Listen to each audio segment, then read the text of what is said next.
क्या आप जानते हैं इंडिया के biggest player of stock market कौन है और उनका पोर्टफोलियो वैल्यू कितना है?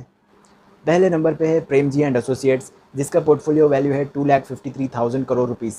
दूसरे नंबर पे है राधा कृष्णन दमानी, जिसका पोर्टफोलियो वैल्यू है 2,02,200 करोड़ रुपीस। थर्ड नंबर पे है राकेश झुंझुनवाला जी 23,000 करोड़ रुपीस के साथ। फोर्थ नंबर पे है मुकुल अग्रवाल 2,256 करोड़ रुपीस के साथ। तो दोस्तों, इन सब बड़े बड़े बुल्स ने भी अपनी जर्नी स्टार्ट की थी सिर्फ एक सिंपल सवाल से, जिसका आंसर आज हम इस वीडियो के थ्रू जान सकते हैं, जो है what is stock market investing और उसमें किस बेसिस पे इन्वेस्ट कर सकते हैं। जी हाँ दोस्तों, बड़े बड़े स्टॉक मार्केट बुल्स ने भी यही क्वेश्चन का आंसर ढूंढा था जो आज आप ढूंढ रहे हो। स्टॉक मार्केट इन्वेस्टिंग एक लॉन्ग टर्म प्रोसेस है जो आपके फाइनेंसेस को मैनेज करने में हेल्प करता है। स्टॉक मार्केट में इन्वेस्ट करना एक बड़ी बात लगती है, स्पेशली जब आप स्टार्ट कर रहे होंगे। आपको लगेगा ये बहुत कॉम्प्लेक्स और रिस्की चीज़ है, बट जब आप स्टॉक मार्केट को अच्छे से समझ लेंगे तो आप अच्छे से ट्रेडिंग कर पाओगे। आपको दो मेन रीज़न से स्टॉक मार्केट में इन्वेस्ट करना पड़ेगा। एक रीज़न है कि आपको हाई पॉसिबिलिटीज़ होंगी कि आपको हाई रिटर्न मिल सकता है आपके इन्वेस्टमेंट पे, और दूसरा रीज़न ये है कि आप इससे फाइनेंशियल डिसिप्लिन सीख सकते हैं। आपको बता दूं कि दूसरे इन्वेस्टमेंट प्लान जैसे कि फिक्स डिपॉजिट, लास्ट 10 ईयर्स में ये देखा गया है कि स्टॉक मार्केट में इन्वेस्ट करना हायर रिटर्न दे रहा है कंपेयर टू फिक्स डिपॉजिट के। रेगुलर इन्वेस्टमेंट करने से आप में एक आदत पड़ जाएगी फाइनेंशियल डिसिप्लिन की और पैसों को सेव करके सेफली इन्वेस्ट करने की। तो चलिए जानते हैं स्टॉक मार्केट क्या है।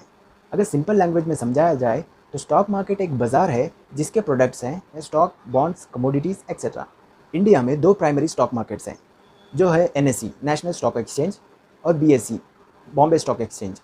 एनएसई ही इंडिया का सबसे बड़ा मार्केट है जो 90% कैश फ्लो करता है। और कमोडिटीज़ के लिए दूसरे एक्सचेंजेस हैं जैसे कि MCX multi commodity exchange and IEX Indian energy exchange. And सभी activities and participants of stock market को मैनेज करती है एक रेगुलेटेड फर्म जिसको कहते हैं SEBI, securities and exchange board of India. ये एक्सचेंजेस सिर्फ कंपनीज़ की लिस्टिंग ही नहीं बट इंडिसेस को भी मैनेज करते हैं। इंडिसेस का इंडेक्स एक बास्केट ऑफ स्टॉक्स होता है जिसको एक थीम दिया गया होगा। इंडिया के कॉमन इंडिसेस हैं निफ्टी एंड सेंसेक्स। निफ्टी एक बास्केट है टॉप 50 कंपनीज की जिसका मार्केट कैपिटलाइजेशन लिस्टेड है एनएसई में, और सेंसेक्स भी एक बास्केट है टॉप 30 कंपनीज की जो कि लिस्टेड है बीएसई में। तो चलिए अब जानते हैं कि कैसे स्टॉक मार्केट आप शेयर मार्केट में इन्वेस्ट कर सकते हैं। आप डायरेक्टली स्टॉक मार्केट में सेल और बाई नहीं कर सकते, आपको ब्रोकर्स के थ्रू जाना पड़ेगा जो कि ऑथराइज्ड होते हैं मार्केट में ट्रेड करने के लिए। वही आपको एक प्लेटफॉर्म प्रोवाइड करेंगे जहां आप ट्रेडिंग कर सकते हैं। ये प्रोसेस बहुत सिंपल है। आपको एक ट्रेडिंग अकाउंट खोलना होगा कोई भी ब्रोकर प्लेटफॉर्म से जिसमें आप बाई और सेल कर सकते हैं, और ये ब्रोकर प्लेटफॉर्म ओपन करते हैं आपका एक डीमैट अकाउंट। डीमैट अकाउंट में ही आपके फाइनेंशियल सिक्योरिटीज़ मैनेज किया जाता है। तो आप अगर सोच रहे हैं कि कौन सा ब्रोकर प्लेटफॉर्म बेहतर होगा आपके लिए, तो मेरा मानना है आपको पहले दिन से ही प्रॉफिट का सोचना होगा। और आपको अगर प्रॉफिट का सोचना है तो उसके लिए बेस्ट ऐप है ग्रो। जी हाँ दोस्तों, ग्रो ट्रेडिंग ऐप ही आपको पहले इन्वेस्टमेंट में देता है 100 रुपीज़ एक्स्ट्रा। तो देखिए दोस्तों, पहले दिन से ही आपका प्रॉफिट स्टार्ट हो जाएगा। और ग्रो ऐप में तो डीमैट अकाउंट मेंटेनेंस का चार्जेस ज़ीरो है। जी हाँ दोस्तों, ज़ीरो।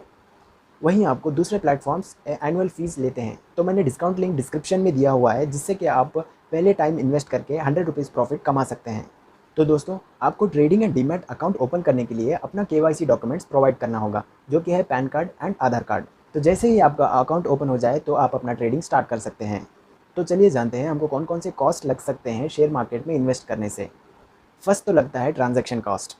ये एक फ़ी है जो आपको देना पड़ेगा आपके ब्रोकर को कोई भी शेयर बाई और सेल करने पे। अब तो कंपटीशन बहुत बढ़ गया है, इसके लिए अब ट्रांजैक्शन कॉस्ट कंपैरेटिवली बहुत कम हो गया है। ग्रो ऐप में आपको कोई भी शेयर बाई और सेल करने पे आपको लग सकता है 20 रुपीज़ पर ऑर्डर। सेकेंड है डीमैट चार्जेस। डीमैट अकाउंट बनाया गया है आपके पैसों को सेफगार्ड करने के लिए। डीमैट अकाउंट को मैनेज करते हैं एनएसडीएल एंड सीडीएसएल, जो कि गवर्नमेंट के जुरिस्डिक्शन में काम करते हैं। जो कि डीमैट अकाउंट मैनेज किया जाता है तो उसकी एक नॉमिनल एनुअल फ़ी होती है, जो कि जैसे कि मैंने बताया ग्रो ऐप में आपको एनुअल फीस ज़ीरो है। थर्ड कॉस्ट इन्वॉल्व है टैक्सेस। जी हाँ दोस्तों, आपको अपने प्रॉफिट में गवर्नमेंट को भी टैक्स देना पड़ेगा।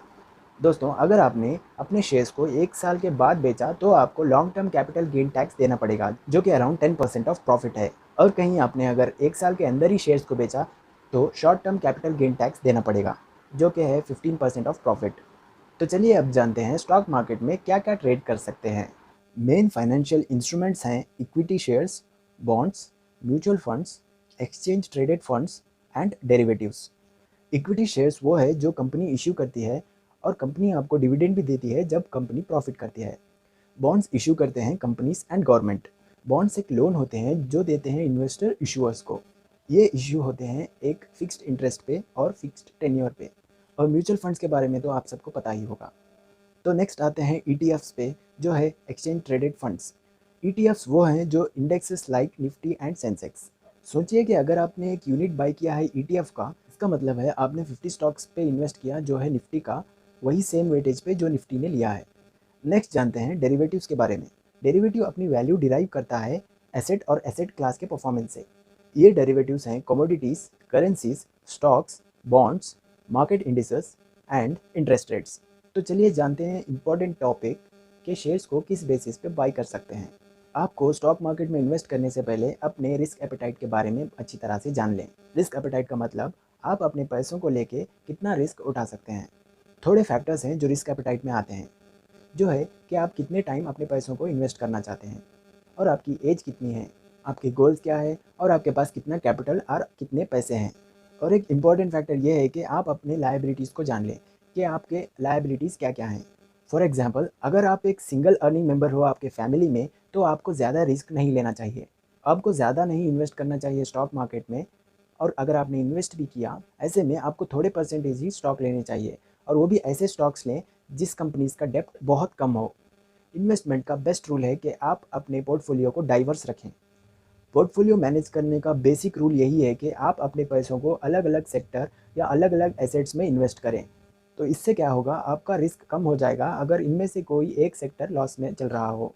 आपको ये भी ध्यान रखना पड़ेगा कि हमारे priorities time to time change होते रहते हैं, तो आपको भी मार्केट को देख के अपने पोर्टफोलियो में चेंजेस लाते रहना है।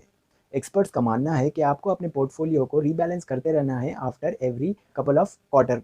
और एज भी बहुत मैटर करती है, क्योंकि जैसे जैसे आपका एज बढ़ेगा आपको अलग अलग सिचुएशंस आने लगेंगी। जैसे कि अगर आपको अपने फैमिली को बढ़ाना है तो आपको अपना रिस्क कम करना पड़ेगा। और इन्वेस्टमेंट करने से पहले ये भी देखें कि उस कंपनी के फाउंडर्स कौन हैं और उनका कितना शेयर्स है उस कंपनी में। और अगर कोई फाउंडर अपनी कंपनी के शेयर्स ही बेच रहा है तो उस कंपनी में बिल्कुल इन्वेस्ट ना करें, क्योंकि आप ही देखिए, अगर उस इन्वेस्टर को ही उस कंपनी में भरोसा नहीं है तो आप कैसे भरोसा कर पाएंगे। और नेक्स्ट फैक्टर जो आप देख सकते हैं कोई भी स्टॉक बाई करने के लिए, वो है एबिटा मार्जिन, जो कि इंक्रीजिंग ट्रेंड में ही होना चाहिए। और नेक्स्ट फैक्टर जो आप देख सकते हैं, डेब्ट टू इक्विटी रेशियो। आप देखिए कि उस कंपनी का डेब्ट कितना है और इक्विटी कितना बचा है। बेस्ट डेब्ट टू इक्विटी रेशियो है 2:1। और एक फैक्टर जो आप देख सकते हैं वो है करंट रेशियो। आप ये ध्यान में रखिए, करंट रेशियो कितना ज़्यादा होगा उतना अच्छा है। तो दोस्तों, इन सब फैक्टर्स को देख के आप अपने स्टॉक मार्केट में कितना चाहे उतना इन्वेस्ट कर सकते हैं। दोस्तों, ये याद रखिए कि स्टॉक मार्केट में कोई भी इन्वेस्ट कर सकता है। ये एक स्किल है जो आते आते ही इम्प्रूव होती है, और इसमें पेशेंस रखना बहुत इंपॉर्टेंट है। आप जस्ट कुछ भी इन्वेस्ट करने से पहले उस कंपनी के बारे में और उस कंपनी के फैक्टर्स के बारे में थोड़ा स्टडी करके ही इन्वेस्ट करें। अगर आप ध्यान से इन्वेस्ट करेंगे तो आप इससे बहुत सारा पैसा कमा सकते हैं, तो आप इससे ही अपने गोल्स एंड ड्रीम्स को अचीव कर सकते हैं। तो चलिए दोस्तों, best of luck for your investment. अगर मेरा वीडियो वैल्यूएबल लगे तो शेयर, लाइक एंड कमेंट करना मत भूलिएगा। ऐसे बहुत सारे business related, personal growth and job related videos को देखने के लिए सब्सक्राइब करें हमारे channel do it when you know it को। Thank you for watching. फिर मिलेंगे।